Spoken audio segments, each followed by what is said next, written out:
everybody, welcome back. My name's Judi and you're watching Running So and So, and it is lovely to be back here in front of the camera. It's been a little while, so let's start with the big thank yous. Thank you to everybody who has recently subscribed to my channel. It's just so lovely to have you on board, and to everybody who has taken the time to watch, to like and to comment, and hopefully I have replied to everybody who has commented on my videos. You have a little thing on the YouTube channel, it shows the comments that you need to respond to. So let's start at the beginning. I have just been a bit busy catching up on the sewing, ready to go on holiday. And as you know, term's finished, I'm not going to work at the moment, and it's great because you start to see friends. So I worked Monday, I went up to Castle Howard and did a shift up there. Tuesday, my friend Tazzy came down to see me, and she's expecting twin boys, and they're going to be born just into August. I'm so looking forward to meeting them. Planning to go up and see Tazzy at the end of August. She lives just up on the coast. And Wednesday I had to go to work in the morning, and then Wednesday afternoon Rachel came down to see me, which was absolutely fantastic. We sat in the garden because there was some sunshine, ate cheese scones in memory of Adam coming to see us. That sounds awful, doesn't it? We ate cheese scones thinking of when Adam came to see us, and drank the last little bit of wine in my fridge, and which was a good thing because I ended up on oral steroids again for the asthma and I can't drink, so we drank the wine before the tablets came. You know, Rachel likes to help out with these things. And put the world to rights on the sewing front. Thursday I was back at work, and yesterday I had my hair done. Look at this. A new cut, new colour, no grey lines, and nails. Don't normally get my nails done, do I? And I don't tend to get my nails done because working with little children, I tend to keep them quite short and filed down. We're going on holiday, and you're going to put your hands up for this. Put your hands up if you plan your holiday wardrobe. I plan my holiday wardrobe. I check what I've already got and plan some new things. Put your hands up if you think you might overplan for your holiday wardrobe. And put your hands up if you think you might add a few more things into your holiday makes. And then put your hands up if you completely run out of time and panic. That's me. But thankfully, I am going to a sewing friend's house, so I can take one of my makes with me. And one of the things I'm desperate to make is the Austin dress by Grainline Studios. Now, please forgive me if I do not put pictures in. I'm just wanting to do a really quick catch up. If I've got an Austin picture, I'll pop it in just here. I'm making it in some lovely sand washed viscose, which I bought from Andrew at Beyond the Pink Door. But I did add in a couple of extra makes, one of which is finished and one which is yet to be cut out, bearing in mind that I've got a busy day today. I've got to cut the grass, walk the dogs twice because I'm going to miss them, so I need an extra dog walk, and one of them hasn't been cut out. But the Anita Camisole by Tammy Handmade is absolutely delightful, and it is a super quick make. Now the straps here do look twisted, but they are not. There we go. Now this fabric is by Maison Fauve. It's from maybe 2 or 3 years ago. It's just a lovely little viscose. And I've made this to go with my opal shorts that I made last year to go to Oregon. And it's lovely. I've made it slightly bigger, and then I've shaped it in around here because I am quite narrow around the bust underneath the arms here. Around this little bit here. Ooh, put this down. Quite narrow around this bit here, even though you can tell I'm in sewing mode because I've got the comfies on. And then I thought, I want to make some Pietra pants. Went into my stash. I've got the same fabric in a brownie colour. Here it is. Ooh! And I've got this lovely linen here to make some Pietra pants. Well, it's Pietra pants. I call them Pietra pants because that's what it says on the pattern. But I'm doing the shorts. And I lengthened them, and I promptly went wrong last night and thought, this is because it's too late and I need to go to bed. I am on oral steroids at the moment, which means I'm running as if I've got a Duracell battery inside me. And then when I come off them, you just go crash down and you just sleep, sleep, sleep. And I think that's going to tie in with the jet lag. So I should sleep the jet lag off pretty quickly. So I've got one Tammy Handmade camisole, Anita Camisole made already. So that can now come out of the kitchen and go into the makes bag. I will cut the other one out probably when I get back from the dog walk. I'm breaking up. I'm going off on tangents, but I'm talking to you as if you're in the kitchen with me here. It'll work. So Pietra pants will get done along with the Anita Camisole. Now that Anita Camisole literally took me about an hour from cutting out to finishing. The only thing I will say about the Anita Camisole is, and it's nothing to do with the pattern, anything like that, it made up like an absolute dream. It's the cutting out instructions. If you can imagine this is your piece of fabric, here's your fold line and here's your selve edges, and they suggest you line your pattern pieces up here, but you're wasting that fabric. What I did was to take my fabric to the ironing board, and to the crease in the middle, I folded the edges in. Please forgive me if this is not accurate, because I'm not looking. Can you see like this? So you've actually then got a double fold. You've got a fold here and a fold here, and you can have front facing front, back facing back strap. And that is how easy I did it. I made that top, the first one, in 77 centimetres of fabric. Now I'm going to lengthen the next one, but I will probably make it in 80 centimetres of fabric. Do you know what I'm going to do? I'm actually going to stop. I'm actually going to cut it out and show you what I mean. Now I'm hoping this makes sense to you, without showing you too much of my messy kitchen. But there we go, that's better. So what I'm going to do now is I'm going to lay out the pattern pieces down here. So the two pieces, selve edges here, have been folded over to what was the middle line. And to get that middle line, you can see down here, you can see it really well. There's the original crease, and I've brought it in. It's a really good way of cutting something out to save you your fabric. Now, as you can see right at the end here, let me just fold it over a bit so you can see it. I've got quite a lot of this fabric. I'm not quite certain, you can see it right at the end there, how much of it I've got, but I've got quite a bit, and I just don't want to waste it. I'm really into saving what I've got and making it work, and making it work for me. So I'm putting on the first of the pieces.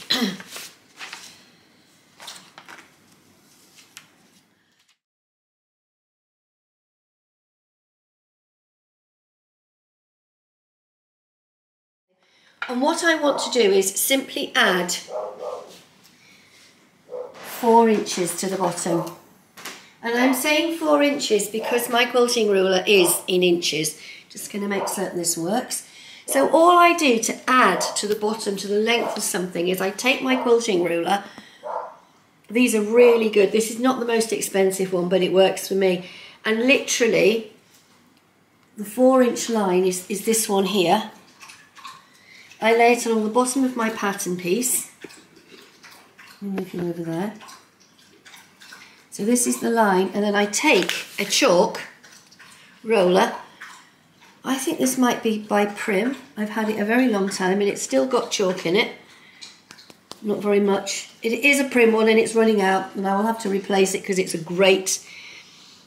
I think Clover do them as well. They do them in colours. Literally draw my line on, and then to get the line down the side here, I draw on a new line down here,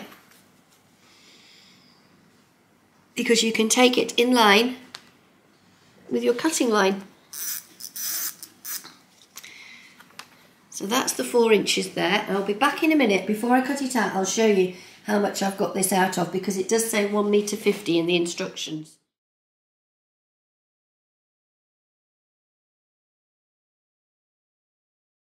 So before I cut out, let's measure to see how much fabric I have actually used. So I'm going to put the end down here. And this time I've used 81 centimetres of fabric. Let me just lift it up. 81 centimetres of fabric. Now that is 70 centimetres, approximately, less than the pattern tells you that you need. It's my bugbear, everybody. I'm really sorry.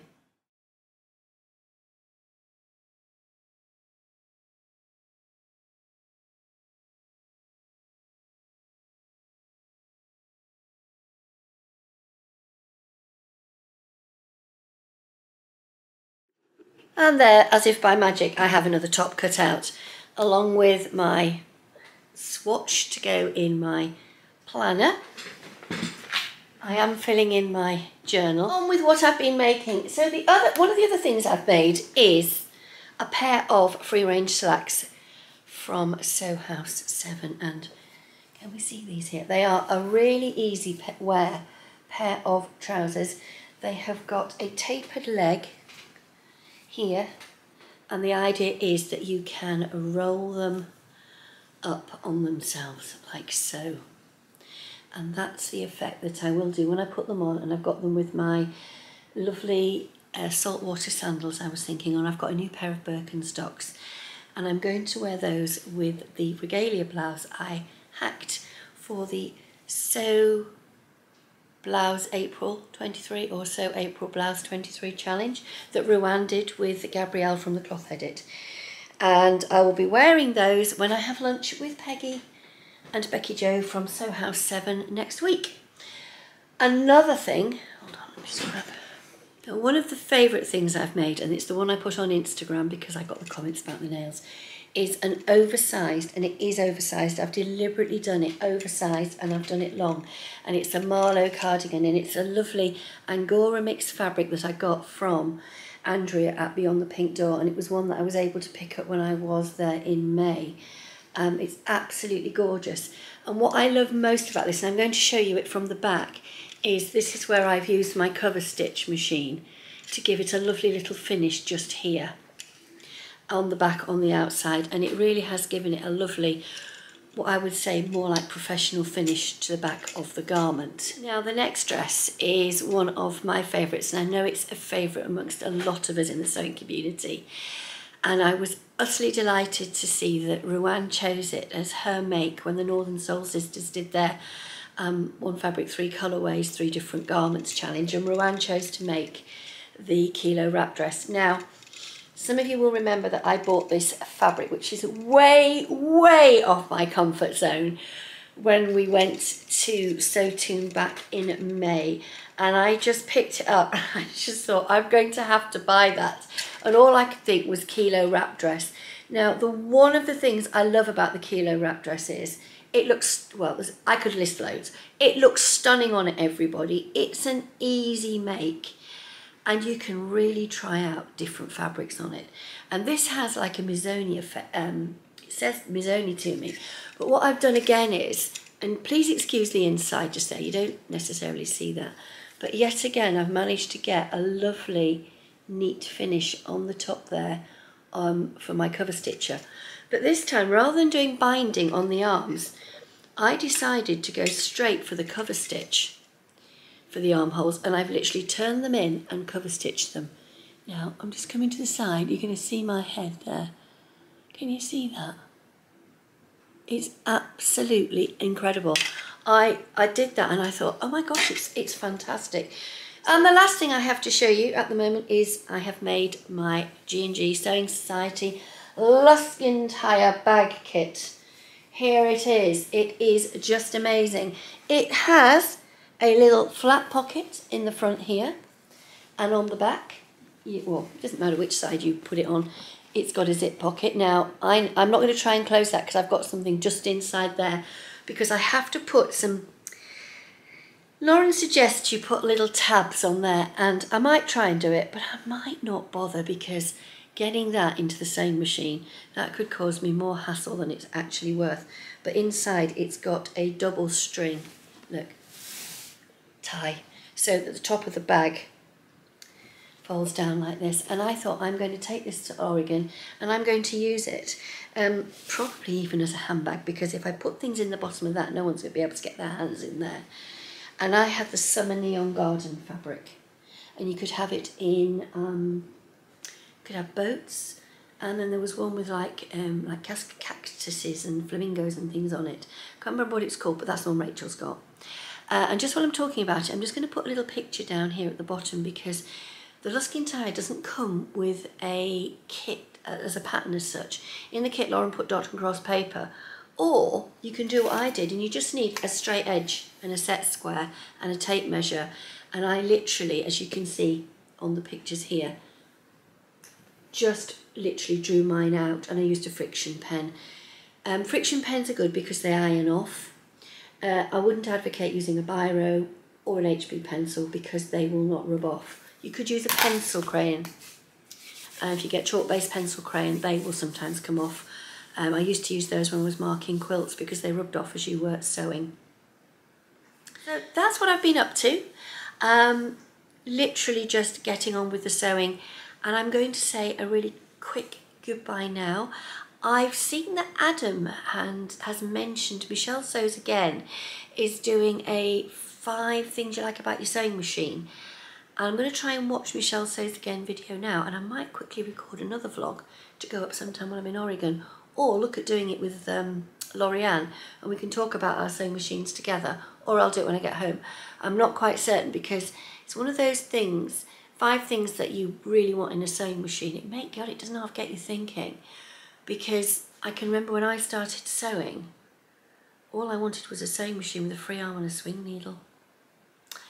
So, and those requirements have changed, but I'm trying to think of this little hashtag as a, let's pare it back to the beginning.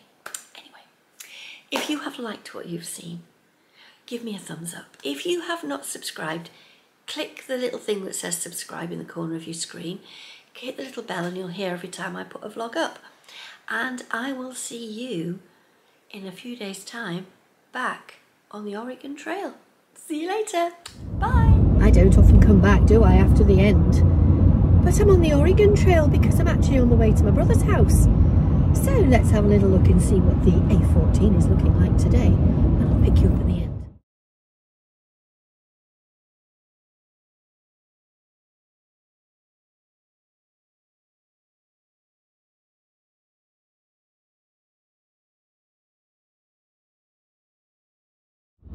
So who on a journey has a momentous point? A point where you think the journey is coming to an end? Well, this is mine when I'm going to my brother's. The road is splitting from the A14 to the M11 as we go underneath this bridge. I am on the M11 and I'm heading towards my brother's house.